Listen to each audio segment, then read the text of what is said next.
નમસ્કાર, health is વેલ્થમાં આપનું સ્વાગત છે. હું છું પંકજ. મિત્રો, કોરોનાને લઈને હાલ માર્કેટમાં અનેક પ્રકારની ચર્ચાઓ ચાલી રહી છે. પછી વેક્સિનેશનને લઈને હોય, કોરોના વાયરસને લઈને હોય કે વાયરસના વેરિયન્ટને લઈને હોય. ત્યારે આજે તમામ પ્રકારની એ બાબતોની ચર્ચા કરીશું, જેમાં કોરોના વાયરસની પણ ચર્ચા હશે, તેના વેરિયન્ટની પણ ચર્ચા હશે, તેના ઉપચારની પણ વાત હશે અને વેક્સિનેશન પ્રક્રિયાની પણ વાત હશે. આપણી સાથે જોડાયા છે ડોક્ટર સમીર દેસાઈ, જેઓ એમડી મેડિસિન છે અને કન્સલ્ટન્ટ ફિઝિશિયન છે, કસ્તુરબા હોસ્પિટલ વલસાડથી આપણી સાથે જોડાયા છે. ડોક્ટર સમીરભાઈ, આપનું સ્વાગત છે ન્યૂઝ 18 પર. નમસ્કાર, થેન્ક યુ મને આમાં બોલાવવા માટે અને મારો અભિપ્રાય આપવા માટે. હું ડૉક્ટર સમીર દેસાઈ છું, કસ્તુરબા હોસ્પિટલ વલસાડ ખાતે ચીફ ફિઝિશિયન તરીકે પ્રેક્ટિસ કરું છું. જી પંકજભાઈ, આપની અને આપની ટીમનો ખૂબ ખૂબ આભાર મને આમાં બોલાવવા માટે.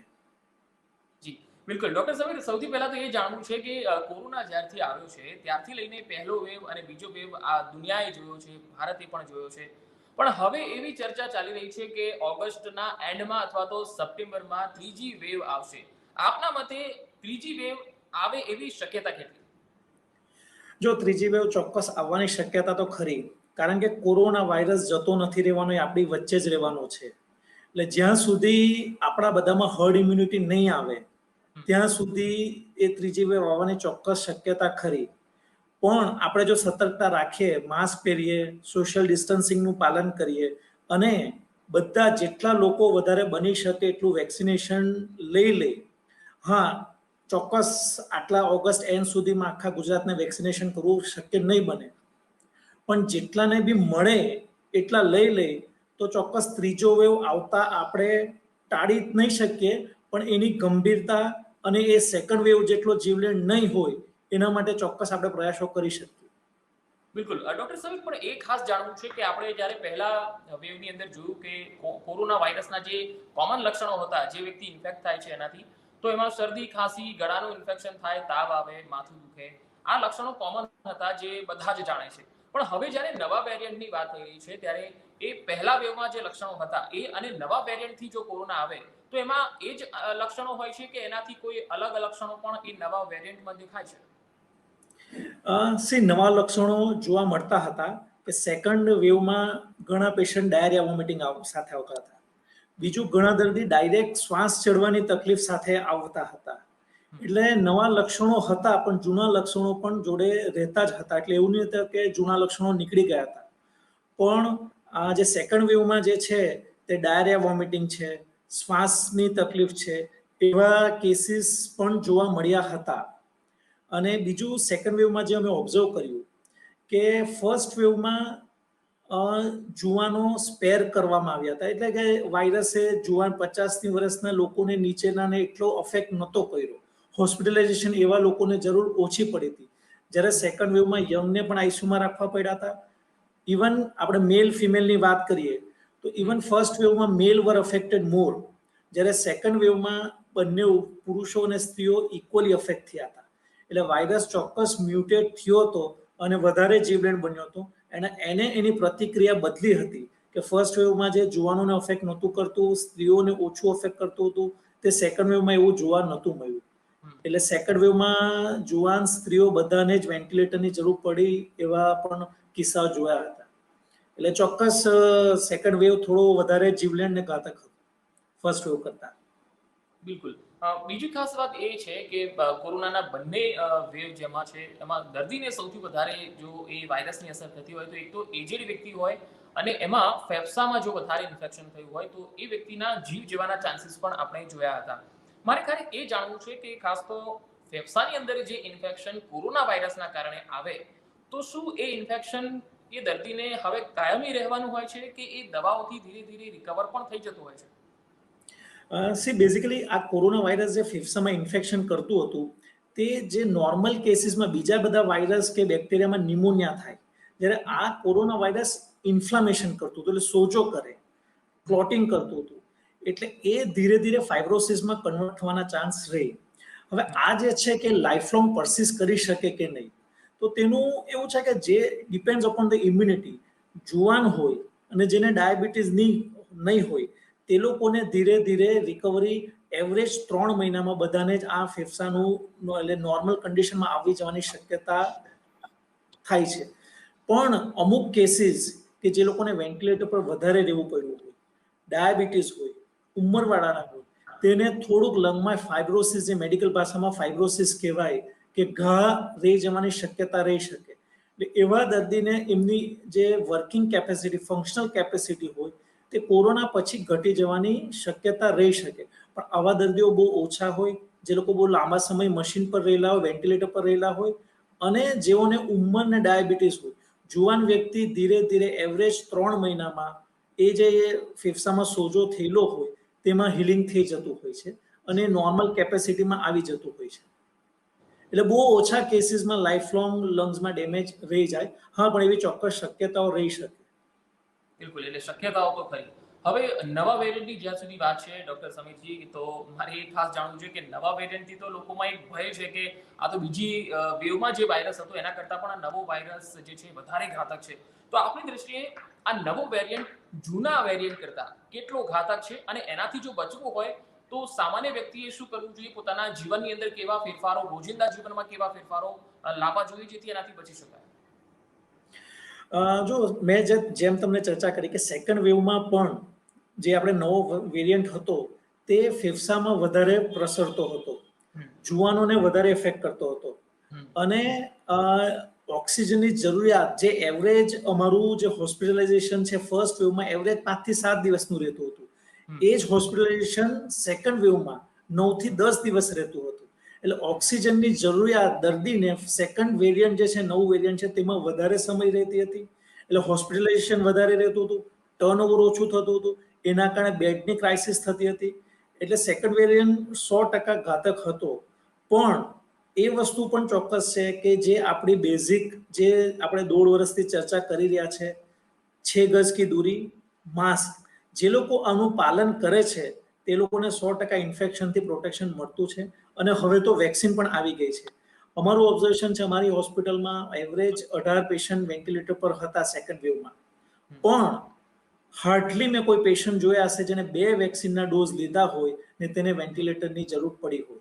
એટલે સામાન્ય દર્દી માટે, સામાન્ય માણસો માટે પહેલા તો તમે વેક્સિન માટે એલિજિબલ હો તો વેક્સિન લઈ જ લો.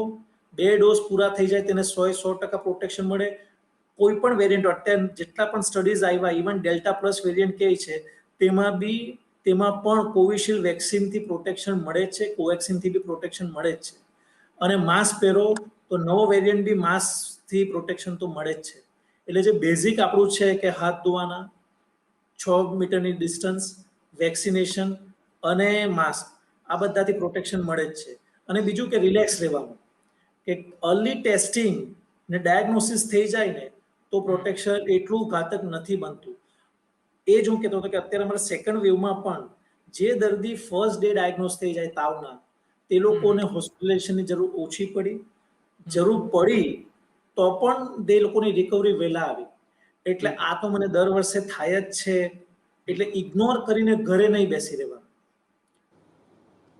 બિલકુલ, એટલે આપણે કહ્યું છે કે જેટલી જલ્દી રોગની તપાસ થાય, નિદાન જેટલું જલ્દી થાય, એટલી દર્દીની સ્વસ્થ થવાના ચાન્સીસ વધારે હોય છે. પણ આ બાબતમાં મારે એક વાત એ એડ કરવી છે કે કોઈ વ્યક્તિ અગર ડાયાબિટીસનો પેશન્ટ છે તો એ વ્યક્તિને સામાન્ય નાગરિક કરતા કોરોનાનો ચેપ લાગવાનું જોખમ કેટલું વધારે હોય છે? કારણ કે હવે તો કોરોના વાયરસની સાથે સાથે મ્યુકરમાઇકોસિસના પણ કેસ વધી ગયા છે. એટલે આ બંને વસ્તુ એ જાણવી છે કે શું કોરોના અને મ્યુકરમાઇકોસિસને સીધો સંબંધ છે, અને ડાયાબિટીસના દર્દીને કેટલો ઘાતક છે?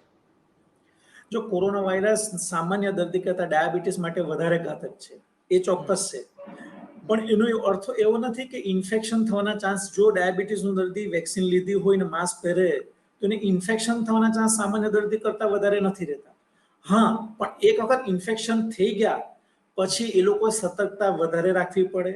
ડેલી એ લોકોએ ઓક્સિજન મોનિટર કરતા રહેવું પડે. 6 મિનિટ્સ વોક ટેસ્ટ અમે જે કહીએ, એટલે એ લોકોને થોડુંક વધારે પ્રિકોશન સામાન્ય દર્દી કરતા વધારે લેવું જોઈએ. કારણ કે મેં જે આપણે તમને ચર્ચા કરી કે ફાઇબ્રોસિસ ને બધું જે છે, લંગમાં ઇન્વોલ્વમેન્ટ, ડાયાબિટીસના દર્દીને વધારે થવાની શક્યતા રહે. સેકન્ડ વસ્તુ કે લાઈફ સેવિંગ ડ્રગ જે કોરોના માટે છે તે સ્ટીરોઇડ છે. એટલે જ્યારે પણ આપણે કોરોના માટે સ્ટીરોઇડ ચાલુ કરીએ એટલે શુગર વધે. એટલે ડાયાબિટીસના દર્દીને એના કારણે પાછું પ્રોબ્લેમ વધે કે શુગર વધે, એટલે પાછું શુગરને એગ્રેસિવલી કંટ્રોલ કરવા માટે ઇન્સ્યુલિન આપવું પડે. એટલે એ એક ડાયાબિટીસના દર્દી માટે વધારે પ્રોબ્લેમ ક્રિએટ કરી શકે કે સ્ટીરોઇડ જ્યારે આપવાના થાય, જ્યારે ઓક્સિજનની જરૂર પડે ત્યારે એમનું સુગર લેવલ વધી શકે.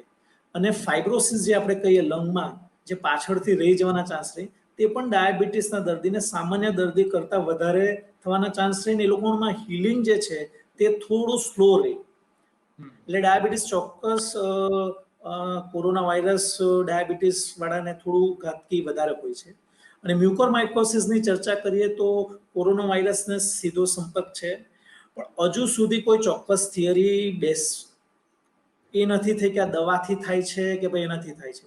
મારું એવું માનવું છે કે કોરોના વાયરસના કારણે રોગ પ્રતિકાર શક્તિ નબળી થઈ જાય, એના કારણે આ મ્યુકોરમાઇકોસિસ થતું છે.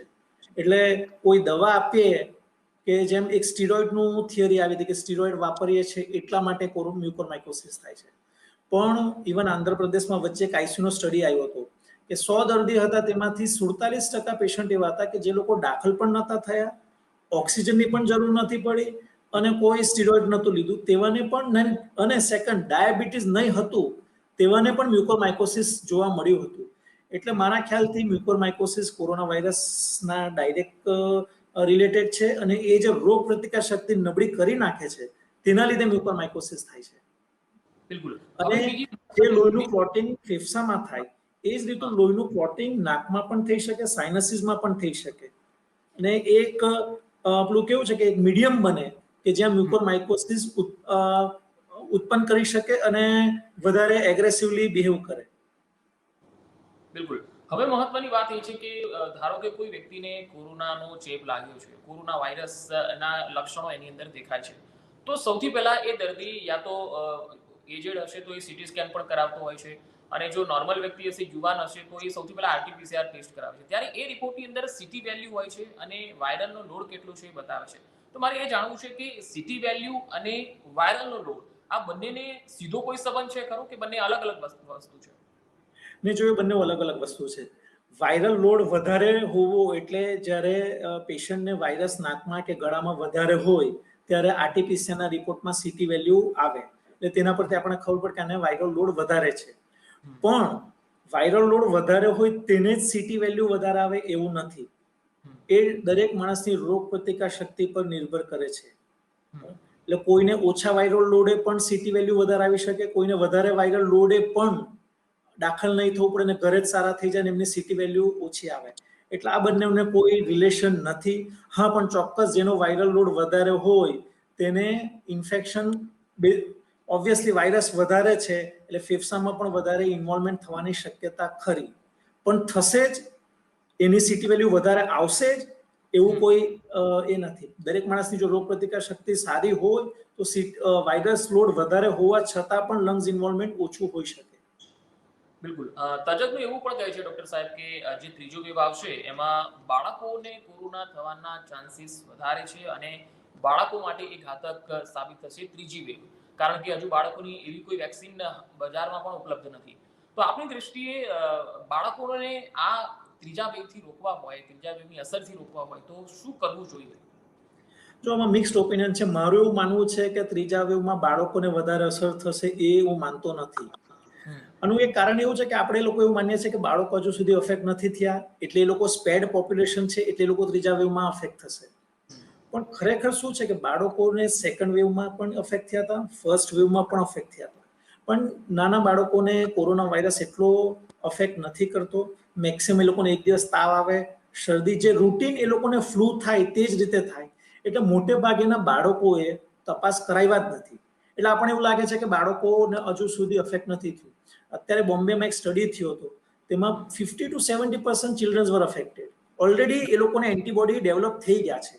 એટલે થર્ડ વેવ આવશે તો બાળકોને વધારે અફેક્ટ થશે ને બાળકોને વધારે ઘાતકી થશે એવું નથી માનતો.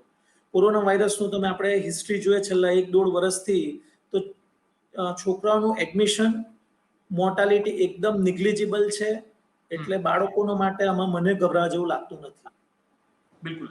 તો અહીંયા હવે આપણે વાત વેક્સિનની કરીએ. જો આપણા દેશની જે બે વેક્સિન છે, કોવેક્સિન છે અને એક કોવિશિલ્ડ છે, હવે બીજા દેશોની પણ વેક્સિન અહીંયા ઉપલબ્ધ થઈ રહી છે, પછી રશિયાની સ્પુતનિક હોય. તો જ્યારે કોઈ પણ વ્યક્તિ વેક્સિન મુકાવવા જાય છે અને એની પાસે વિકલ્પ હોય છે કે કઈ વેક્સિન મુકાવી, પણ એ વિકલ્પ હજુ અમલમાં નથી આવ્યો. જે વેક્સિન અત્યારે મળતી હોય છે એ બધા જ મુકાવે છે. તો આપણી દ્રષ્ટિએ જો વિકલ્પ મળે તો માર્કેટમાં ભારતમાં બનેલી જે વેક્સિન છે એ લેવી વધારે હિતાવહ છે કે પછી કોવેક્સિન છે, કોવિશિલ્ડ છે કે રશિયાની સ્પુતનિક વી એ લેવી જોઈએ? આપની દ્રષ્ટિએ શું કઈ વેક્સિનનો વધારે અસરકારક છે અને એ વેક્સિન લેવી જોઈએ? જો સાચું કેવું તો અત્યાર સુધી જેટલા બી સ્ટડીઝ આવ્યા છે બધી જ વેક્સિનનું મોસ્ટ ઓફ ધ કેસીસમાં ઇફેક્ટિવ રિસ્પોન્સ જ આવ્યો છે. એટલે મારા ખ્યાલથી આ વેક્સિન આના કરતાં બેટર છે એવું નથી. મેં જે આપને આગળ કહ્યું કે અમારે ત્યાં જે પણ પેશન્ટ આવ્યા કોઈ પણ ડબલ જેને 2 ડોઝ લીધા હોય તે કોઈને આઈસીયુની જરૂર નથી પડી. પછી કોવિશિલ્ડ હોય કે કોવેક્સિન હોય, અત્યાર સુધી સેકન્ડ વેવમાં બધાએ કોવિશિલ્ડ કોવેક્સિન જ લીધી હતી, Sputnik out of the question હતું. પણ બંને વેક્સિન અસરકારક જ નીવડી છે. એટલે મારા ખ્યાલથી આ વસ્તુની કોઈ ચર્ચા, એટલે બધાને જે વેક્સિન મળે તે લઈ લેવી જોઈએ. હા, ઇન્ડિયામાં અત્યારે એક સ્ટ્રેટેજી ચાલી રહી છે કે કોવિશિલ્ડથી ક્લોટિંગ થવાના ભય રહી શકે, એ બી ચાન્સીસ બહુ ઓછા છે, 1% જેટલું છે. પણ છતાં એવું રાખી શકાય જે ઉંમરવાળા હોય તે સ્પુટનિક ને કોવેક્સિન વધારે પ્રિફર કરે, અને યંગર પોપ્યુલેશન માટે આપણે કોવિશિલ્ડ સ્પેર કરી કોવિશિલ્ડ આ રીતે ડિસ્ટ્રીબ્યુશન કરી શકાય. માત્ર એક જ કારણ કે ઘણા બધા જગ્યાએ કોવિશિલ્ડના કારણે લોહીનું ક્લોટિંગ થવાનું ચાન્સીસ દેખાયું છે. પણ મારા ખ્યાલથી બધી જ જેટલી પણ માર્કેટમાં વેક્સિન છે બધી જ ઇફેક્ટિવ છે. પ્લસ ઓર માઇનસ તમે વેરિયસ સ્ટડીઝ એક દિવસે વારાફરતી જુઓ તો બધા જ વેક્સિનનું બધા જ વેરિયન્ટ સામે ઇફેક્ટિવનેસ જોવા મળી જ છે. એટલે હું કોઈ પણ એક વેક્સિન માટે બેંક નહીં કરીશ. હવે જે વ્યક્તિને એકવાર કોરોના થઈ ગયો છે તો એ વ્યક્તિ ફરીથી ક્યાં સુધી કોરોના એને અસર નહીં કરે, અથવા તો કેટલા સમય પછી એને ફરીથી કોરોના પણ થઈ શકે? આ બધી વસ્તુ કોરોના કેવું છે કે હજુ 1 યર ઓલ્ડ બેબી કહી શકાય કે 1.25 વર્ષ ઓલ્ડ બેબી કહી શકાય. આપણે લાસ્ટ માર્ચથી ઇન્ડિયામાં ચાલુ થયું છે, પણ સેકન્ડ ઇન્ફેક્શન થવાના ચાન્સીસ બહુ જ ખૂબ જ નિગ્લિજિબલ છે. અને સેમ એમાં પણ વેક્સિન જેવું છે કે તમને સેકન્ડ ટાઈમ થાય તો બી માઇલ્ડ થાય. પણ હજુ સુધી અમે હોસ્પિટલાઇઝેશન, જેને ફર્સ્ટ વેવમાં ઇન્ફેક્શન થયું હોય તેને સેકન્ડ વેવમાં દાખલ કરવા પડે એવા કિસ્સા ઓલમોસ્ટ નીલ છે. પછી સ્કેટર્ડ એકાદ હોય તેના માટે આપણે બહુ ચર્ચા કરવા જેવું નથી, પણ સેકન્ડ ઓછામાં ઓછું 1 વર્ષ. અત્યારે રિસન્ટ એક સ્ટડી આવ્યો તેમાં તો એવું કે પણ કહે છે કે લાઈફ લોંગ પણ પ્રિવેન્શન આપી શકે. મારા ખ્યાલથી ચાન્સીસ ખૂબ જ નિગ્લિજિબલ છે સેકન્ડ ટાઈમ ઇન્ફેક્શન થવાના. બિલકુલ. હવે પુખ્ત વયની વ્યક્તિઓ માટે તો વેક્સિન માર્કેટમાં અવેલેબલ છે, પણ જે બાળકો માટેની વેક્સિન છે એમાં અત્યાર સુધીમાં આટલો બધો વિલંબ શા માટે થઈ રહ્યો છે? શું કારણ લાગે છે આપને?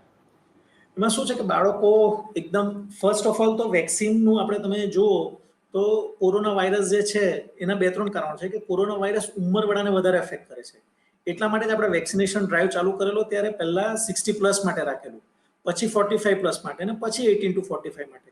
એટલે જે રિસર્ચ કરવા વાળા હોય તેને બી ટાર્ગેટ પોપ્યુલેશન જે વધારે ચિંતાજનક હતું તેને પહેલા ટાર્ગેટ કર્યો કે આ લોકો માટે પહેલા બનાવીએ.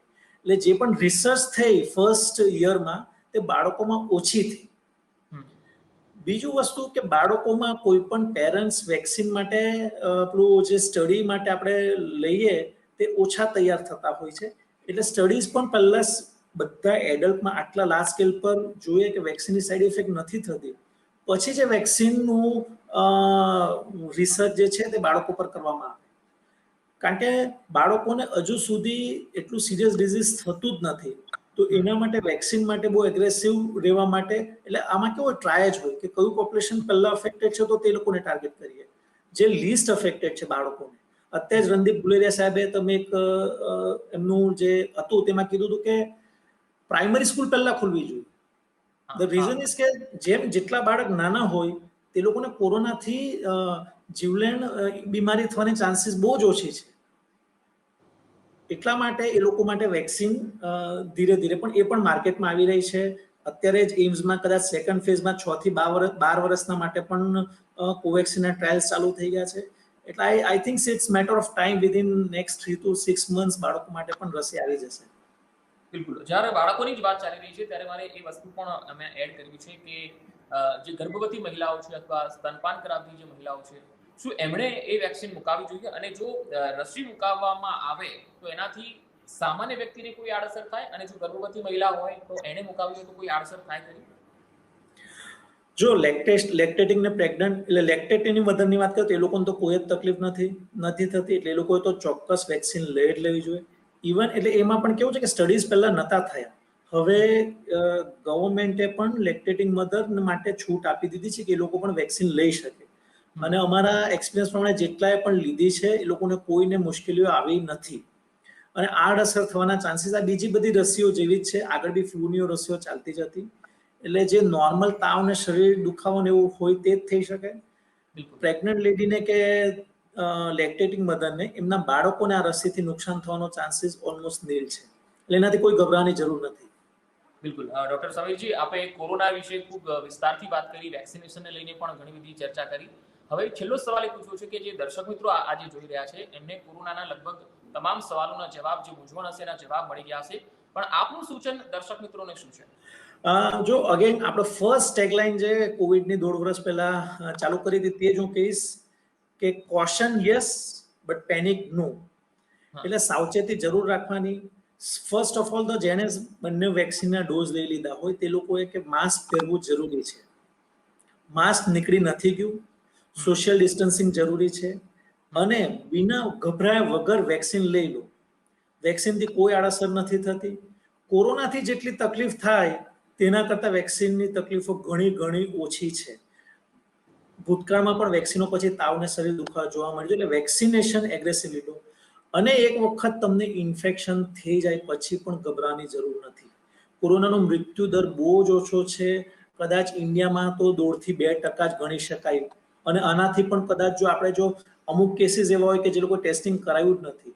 એટલે મારા હિસાબે મૃત્યુદર આટલો ઓછો હોય તો ઇન્ફેક્શન થાય પછી ગભરાઈ ના જાઓ. ટેસ્ટિંગ કરાવો, ડોક્ટરને સંપર્ક કરો, અને ડેલી ઘરે ચાલીને ઓક્સિજન માપતા રહો.